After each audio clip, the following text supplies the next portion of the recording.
তোমাদের একটা পার্সেন্টেজের খুব ভালো একটা অঙ্ক আছে, যেমন দেখো আগে কোশ্চেনটা পড়ে নি ভালো করে। 5% of income of A is equal to 50% of income B, and 10% of income of B is equal to 20% income of C. If the income of C is 2000, then what is the total income of ABC? এখানে বলছে total এবিসির income কত। Condition কি দেওয়া আছে? দুটো condition দেওয়া আছে, একটা আছে এ আর বি এর একটা আছে রিলেশন দেওয়া আছে, আর একটা বি আর সি এর রিলেশন দেওয়া আছে। দেখো এ এর রিলেশন, এ আর বি এর রিলেশন কি আছে না, এ 50%, এ হচ্ছে যে 5% ইকুয়াল টু বি কত পার্সেন্ট? 15%, বি এর 15%। আর একটা কন্ডিশন কি দেওয়া আছে না, 10% of income B is equal to, মানে বি এর একটা 10% ইকুয়াল টু সি এর ইনকামের 20%, মানে সি এর 20% এর সমান। এসব লেখার দরকার নেই, শুধুমাত্র বোঝানোর জন্য, আর কিছু না।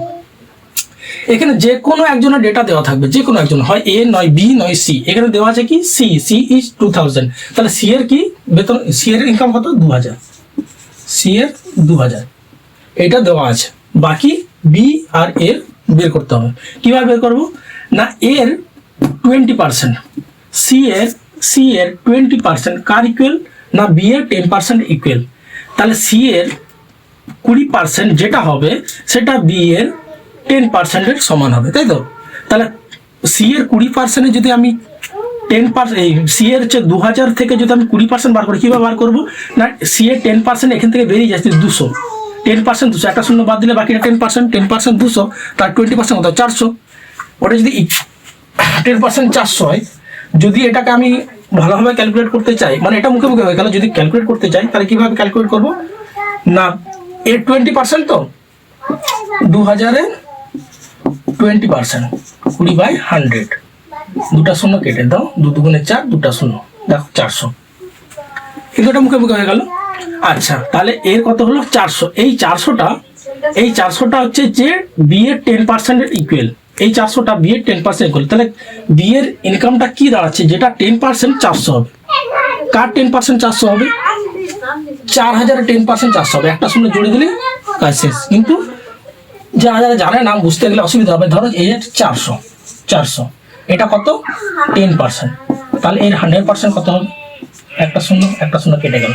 4 একে 4, কটা শূন্য? 3টা শূন্য, দেখো 3টা শূন্য, 4-এর পরে 3টা শূন্য, তাহলে কত? 4000। তাহলে বি এর ইনকাম কত? 4000। এবারে এর কন্ডিশন কি ছিল না, এর যে 5% ইকুয়াল টু 15% অফ বি। তাহলে বি এর যা তার 15%, এর 5% ইকুয়াল, এর 5% বি এর 15% ইকুয়াল। তাহলে বি এর যদি 15% হয়, বি এর কত ইনকাম? এখন 4000 আছে, 4000 এর 15% কত? 4000 এর 15% কত? এটা একটু মুছে দিই। 4000 এর 15% কত? দুটা শূন্য কেটে দিই। 3টা শূন্য আছে। 15 60, একটা শূন্য বেঁচে আছে। 15 60, আর একটা শূন্য 600। এইটা 600 হলো এর কত?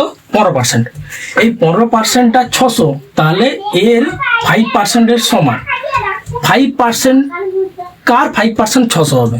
কার 5% 600? নিচে 5 দিয়ে দাও, ইন্টু 100 করে দাও। 5 20 100, 6 দুগুণে 12 প্লাস 3টা শূন্য, 6 দুগুণে 12 প্লাস 3টা শূন্য। তাহলে ইনকাম বেরিয়ে গেল, বি এর ইনকাম বেরিয়ে গেল, সি ইনকাম বেরিয়ে গেল। এবার এদের টোটাল ইনকাম কি আছে? Total income A B C. 12 4 16 2 18, 18 এখানে কোথায় আছে? এই যে বলটা,